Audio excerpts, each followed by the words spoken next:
Welcome to Module 3 of COM 105. We're doing persuasive speaking in this module, and it's harder than informative speaking. We want to convince someone to do something or feel a certain way. You have to have evidence, be credible, and present things in a reasonable and logical order. Your assignment is to convince the network executives at a TV station that your favorite show should not be taken off the air. You can use a show that's currently on or a show that has already been taken off the air. Here are a couple things to keep in mind regarding persuasive speaking. Persuasive speeches can be speeches of fact, where you try to prove that something is true or false, speeches of value, where you try to prove that something is right or wrong, or good or bad, or speeches of policy, where you try to convince people that something should be done, either by others, which is called passive agreement, or by us, that we should take some action. Policy speeches always include a mini speech of value or fact or a combination. They'll discuss all this in the chapters that you're reading. So for this speech, you'll give a list of reasons that answers the question, why should this show stay on the air? Some of the reasons may be factual. These would be appeals to a person's mind, and some might be value-laden, which appeals to a person's heart. In either case, these reasons will end up being the main points of your presentation. To support your reasons, you need to use the keys of persuasive speaking. Now, the keys to informative speaking were to provide new information, make it personal, make it clear, give details, give examples, tell stories, define terms.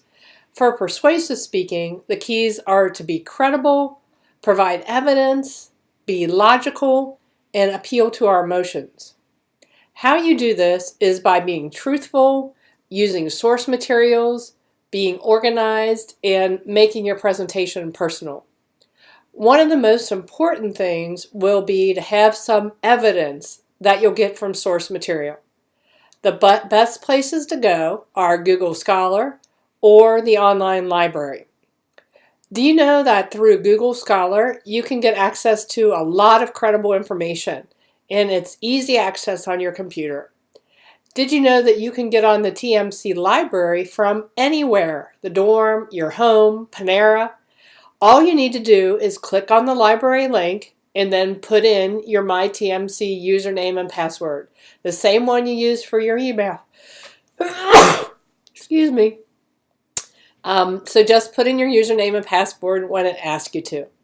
If you don't know how to use either of these tools, come by and see me and I'll show you how. The trick is you want to get on a search engine that provides credible source material, rather than simply Googling your show and ending up with all kinds of personal blogs and ads for random things that aren't really reliable sources for any presentation. You will be again developing PowerPoint slides for this presentation, but you'll be doing a more traditional stand-up presentation rather than a poster presentation.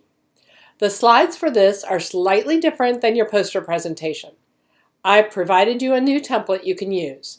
It includes many specific instructions about how to handle this type of PowerPoint. So even if you don't want to use my template, you'll want to read through it so you can make your PowerPoint according to the guidelines on it. I have also included a sample PowerPoint you can take a look at.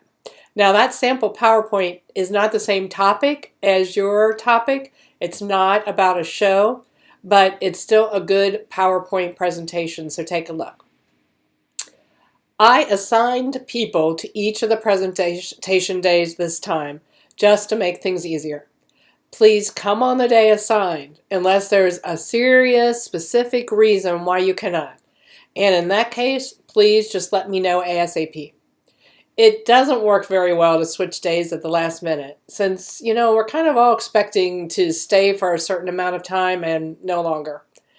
And please take note that I have changed our schedule a bit to allow for 4 days of presentations for this round. To allow for 2 days of presentations for this round. And that moves the days for presentations at the end of the semester a little later. So take a look at the new schedule that's posted under the Documents You Will Need section to see the dates for the last presentation at the end of the semester. In between, you will have another short presentation you will do on VoiceThread, which is what you did during the first weeks of class for your intro presentations. As always, remember, an online course is not an independent study course, so please utilize me as much as needed. I'm in my office in the basement of the library most days from 9:30 to 3:30. If you don't come by and see me, I guess I'll just see you online.